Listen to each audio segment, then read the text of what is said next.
Assalamualaikum warahmatullahi wabarakatuh. Perkenalkan, nama saya Harda Septiani dengan NPM 2011100062. Saya dari jurusan PGMI kelas F. Baiklah, pada video kali ini saya akan menjawab soal-soal UTS mata kuliah Psikologi Pendidikan Islam. Pada soal pertama, yaitu jelaskan menurut pendapat Anda, yang A itu adalah pengertian dari psikologi pendidikan Islam.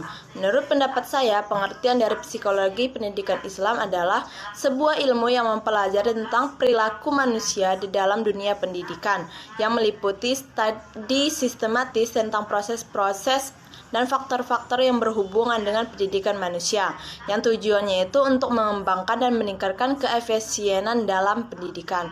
Kemudian yang B itu adalah apa objek kajian psikologi pendidikan. Selain teori-teori pendidikan sebagai ilmu, tetapi juga lebih condong kepada aspek psikologi peserta didik, khususnya itu ketika mereka terlibat dalam proses pembelajaran.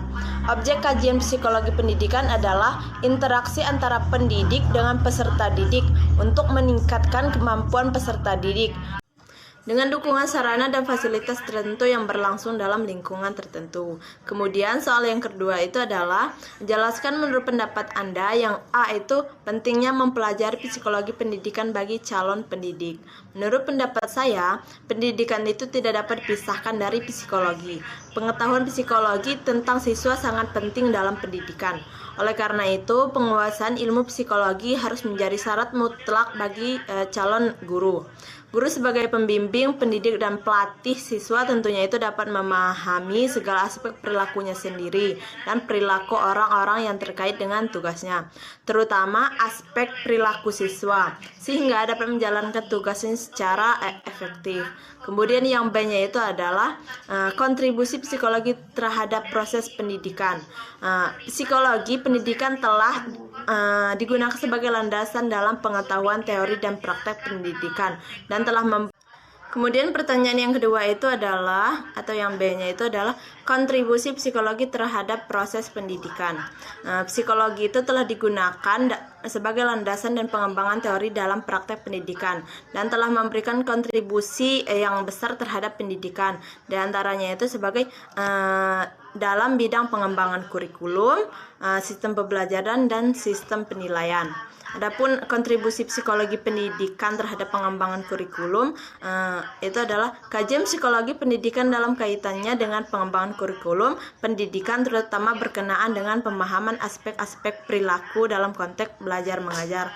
Kemudian yang keduanya itu kontribusi psikologi terhadap sistem pembelajaran. Yang C-nya itu kontribusi psikologi pendidikan terhadap sistem penilaian. Penilaian pendidikan merupakan salah satu aspek penting dalam pendidikan guna memahami seberapa jauh tentang keberhasilan pendidikan. Pertanyaan yang ketiga itu adalah, menurut pendapat Anda, apa itu perkembangan peserta didik, faktor-faktor yang mempengaruhi perkembangan peserta didik, serta pentingnya mempelajari perkembangan peserta didik bagi calon pendidik. Perkembangan peserta didik itu adalah suatu proses yang pasti dialami oleh setiap peserta didik atau siswa. Perkembangan adalah proses yang bersifat kualitatif dan berhubungan dengan kematangan seorang siswa yang ditinjau dari perubahan yang bersifat progresif serta sistematis dalam diri seorang siswa. Kemudian faktor-faktor yang mempengaruhi perkembangan peserta didik ada dua. Yang pertama itu faktor internal atau dari dalam, yaitu yang meliputi pembawaan dan potensi psikologis tertentu yang mengembangkan dirinya. Di antaranya itu ada faktor fisiologis dan faktor psikologis. Kemudian faktor yang kedua itu faktor eksternal atau dari luar. Yang pertama itu ada lingkungan sosial. Di antaranya itu ada lingkungan masyarakat, keluarga, sosial, dan lingkungan non-sosial. Di antaranya itu lingkungan alamiah dan instrumental. Kemudian beberapa hal yang mendasari pentingnya mempelajari perkembangan peserta didik, di antaranya itu yang pertama, masa perkembangan yang cepat, pengaruh yang lama, proses yang kompleks, nilai yang diterapkan, masa yang menarik.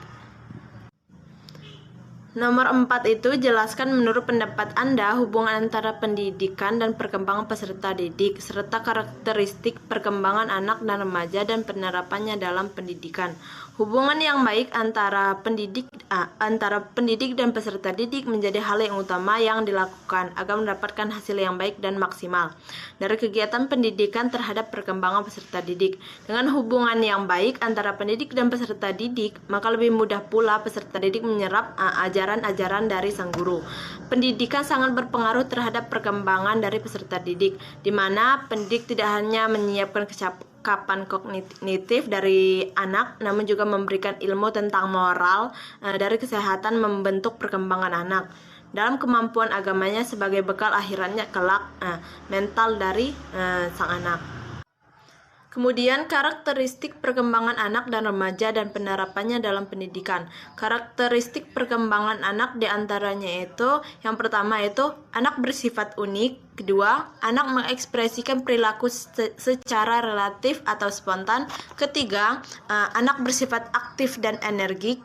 Keempat, anak itu egosentris. Kelima, anak memiliki rasa ingin tahu yang kuat dan antusias terhadap banyak hal. Kemudian yang terakhir itu anak bersifat eksploratif dan petualang. Kemudian karakteristik anak pada usia remaja. Remaja seringkali disebut sebagai masa pencarian jati diri. Oleh karena itu, terdapat sejumlah sikap yang sering ditunjukkan oleh remaja. Di antaranya itu, yang pertama itu adalah kegelisahan, kemudian pertentangan, menghayal, aktivitas kelompok atau keinginan mencoba segala sesuatu. Adapun upaya yang dapat dilakukan pengajaran dalam hal memahami siswa sebagai sosok remaja, yaitu membantu siswa dalam menemukan jati diri dan menghadapi kegagalan yang dihadapinya. Kemudian emosi yang memuncak adalah karakteristik dari remaja. Guru dapat membimbing remaja untuk pengendalian emosi negatif. Kemudian, mengajarkan cara memahami orang lain dan toleransi merupakan cara guru dalam mendidik remaja. Pertanyaan yang kelima itu adalah, jelaskan menurut pendapat Anda perbedaan individu yang menyebabkan perbedaan proses dan hasil belajar. Faktor yang mempengaruhi perbedaan individu yang menyebabkan proses dan perbedaan individu berkaitan dengan psikologi pribadi yang menjelaskan perbedaan psikologis antara orang-orang dan berbagai persamaannya. Adapun mengkategorikan perbedaan individu seperti berikut. Yang pertama itu perbedaan fisik, tingkat dan berat badan, jenis kelamin dan lain-lain. Kemudian perbedaan sosial termasuk status ekonomi, agama dan lain-lain. Perbedaan kepribadian termasuk watak, motif, minat dan sikap. Kemudian perbedaan inteligensi dan kemampuan dasar. Kemudian perbedaan kecakapan atau kepandaian di sekolah dalam mencapai pengetahuan. Faktor yang mempengaruhi perbedaan individu dalam belajar. Setiap individu itu pasti memiliki perbedaan yang unik. Perbedaan inilah yang akan membedakan antara individu satu dengan individu lainnya, sehingga dapat dijadikan ciri khas yang dapat membedakan individu tersebut. Akan tetapi, pada dasarnya itu, perbedaan ini disebabkan oleh beberapa faktor, diantaranya itu kecerdasan, kemudian bakat, keadaan jasmani, kemudian penyesuaian sosial dan emosional, serta latar belakang keluarga. Adapun menyikapi perbedaan kemampuan siswa di dalam kelas dapat dengan cara variasi dalam penyampaian materi. Perbedaan itu sangatlah lumrah dan tidak dapat dihindari. Sebagai seorang pengajar yang baik, guru itu tidak boleh membeda-bedakan hal tersebut, harus menganggap semua siswa itu sama. Oleh karena itu dibutuhkan upaya dalam menyikapi perbedaan-perbedaan setiap siswa.